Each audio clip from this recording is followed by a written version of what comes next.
నమస్తే, RCG news కు స్వాగతం. కార్యక్రమంలో ముందుగా ముఖ్యాంశాలు. మెటీరియల్ అందిపోయినప్పుడు ట్రాక్టర్లు ఇంకొక 4 తెచ్చుకోవచ్చు కదా, ఇంకా ఇంకొక 5 తీసుకొని రావచ్చు కదా. ఎందుకు తీసుకురాలేకపోతాము, ఎందుకు తేలేకపోతున్నాము? ఎందుకంటే మనం అప్పుడు ఏమన్నా శాంక్షన్ పెడతాం అనుకో, సార్ బడ్జెట్లో పెట్టలేదు సార్ అందరూ ఏమంటారు, బడ్జెట్లో పెట్టలేము సార్, బడ్జెట్లో పెట్టితే మనం తేగలం సార్, బడ్జెట్లో అంచనా వేసి మనం ఈరోజు ఏదైనా శాంక్షన్ చేసుకున్నారని అధికారులు దానికి ఇవ్వలేస్తారు.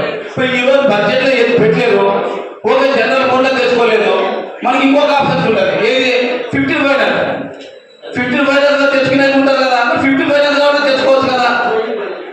అంటే మనము డాక్టర్లు తేవడానికి కానీ, ఒక వాటర్ నీళ్ళు ట్యాంకులు అందివ్వడం కానీ, ఒక జేసీబీలు కానీ ఎమర్జెన్సీ కింద జేసీబీలు పెట్టి బిల్లులు చేసుకుని ట్యాంకర్లు వాటర్ ట్యాంకర్లు లేకుంటే ట్యాంకర్లు పెట్టుకుని ఎండాకాలంలో కూడా ప్రజలకు అందించడానికి అవి అవుట్ బిల్లులు పెట్టుకుని ఈ డాక్టర్లు లేక ఈ డాక్టర్ మరి ఎక్స్ట్రా డాక్టర్లు అనవసరంగా పెట్టి బిల్లులు ఇష్టాధారం చేసుకుని చేసుకుంటపోతే ఇది ప్రజల మనం దుర్యోగం చేసినది కాదా?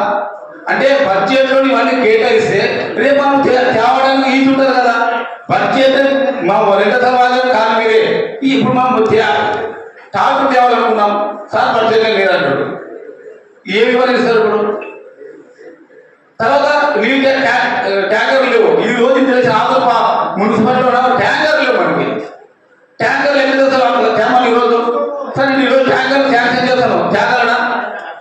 బడ్జెట్లో లేదంటాడు. సంబంధించిన అధికారులు అడగాలనుకుంటారు, ఆ రాష్ట్రంలో ఎవరు పెట్టేది ప్రధానమంత్రి. అంటే ఇవన్నీ ఒక చట్టం సార్. ఇవన్నీ ఎట్లుంటారంటే ఈ కమిషనర్ సార్ ఎవరికైనా మా మున్సిపాలిటీ యాక్ట్ పరంగా మాకుంటే పరిధిలో పనిచేసుకోతుంటే మీరు వచ్చి రాజకీయాల కుమ్మకులై మమ్మల్ని ఇక్కడ పురపెడతారా? ఒక పేపర్ ఏమంటుంది, ఇక్కడ వర్కర్స్ డబ్బు ఎక్కువ అక్కడ ఎవరు వసూలు చేస్తారు, ఎవరు ఎందుకు అన్నది ఇక్కడ కమిషనర్ పెడతారంట. కమిషనర్ ప్రపోజల్, కమిషనర్ ఏమీ లేరు, కమిషనర్ సంతకాలు, డీ సంతకాలు అవేమీ లేదంట. మా సంతకాలు చేసి వస్తుందా సార్? చట్టం మాకు వస్తుంది, మాకుండే పరిధిలో మాకుండే రైట్స్ మేము ఆమోదిస్తాం. ప్రజలకు సంబంధించిన హక్కు మాకు. తర్వాత ఆమోదు పరిచయాన్ని మీ పని ప్రాసెస్ చేసి మమ్మల్ని కనుగోలు ఎంతవరకు సార్? ఈ రోజు 50 మంది వర్కర్స్ ఎందుకు అంటే మనం పరిధి లేకపోతే మీరు పెంచుకున్నాడానికి ఇవన్నీ రాజకీయాలే కదా. లోపల మాట్లాడతాం సార్, భయపడేందుకు? ప్రజలకు మేము పనిచేసాం, మేము ప్రజలు మీకు పెట్టిన కౌన్సిల్ ఆమోదాలకే మేము తెలిపినాం, మేమేమి సొంతంగా చేయలేదు. దయచేసి మీకు అధికారం ఒకటి ఇంకోటి చైర్పర్సన్ చైర్పర్సన్ ఆమోదించిన తర్వాత సీఆర్ కార్డ్ నంబర్ ఇచ్చిన తర్వాత నిలబెట్టడానికి మీకు ఏ చట్టం ఇచ్చింది? కమిషనర్ గారు కమిషనర్ గారు మీకు ఇచ్చిన చట్టాలు ఏమి? మీరు అడ్మినిస్ట్రేషన్ నెరవేరేమి? ఏ చట్టం చెప్తుంది నీకు? ఒక కౌన్సిల్ సభలో ఆమోదించిన తర్వాత నీవు నిలబెట్టి మళ్ళీ కౌన్సిల్ నిలబెట్టి అధికారం నీకు ఏం చెప్పింది? నేనే ఇక్కడి నుంచి రాజధాని చేసేదా, నువ్వు ఇక్కడి నుంచి ట్రాన్స్ఫర్ చేసేదా? నువ్వు ఈరోజు ఇక్కడే ఈ మీడియా ముందే చెప్తున్నా, మీరు మా గౌరవాన్ని కించపరిచినారు, మా సభలందరూ కించపరిచినారు. ఎందుకు?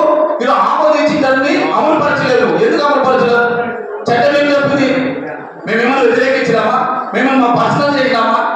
సార్ మీరు కూడా చట్టాల పరిధిలో కలెక్టర్ మా కౌన్సిల్ సుప్రీం కలెక్టర్, మేము చట్టాల విరుద్ధంగా పనిచేయలేనప్పుడు మీరు కలెక్టర్ ప్రపోజ్ పెడతారు, కలెక్టర్ ఇవ్వలేదు ఈ చట్టాలని. ఇవన్నీ తెలుసు మమ్మల్ని అనవసరంగా ఇంకా కంప్లైంట్ మంచి కాదు సార్. ఇది చైర్పర్సన్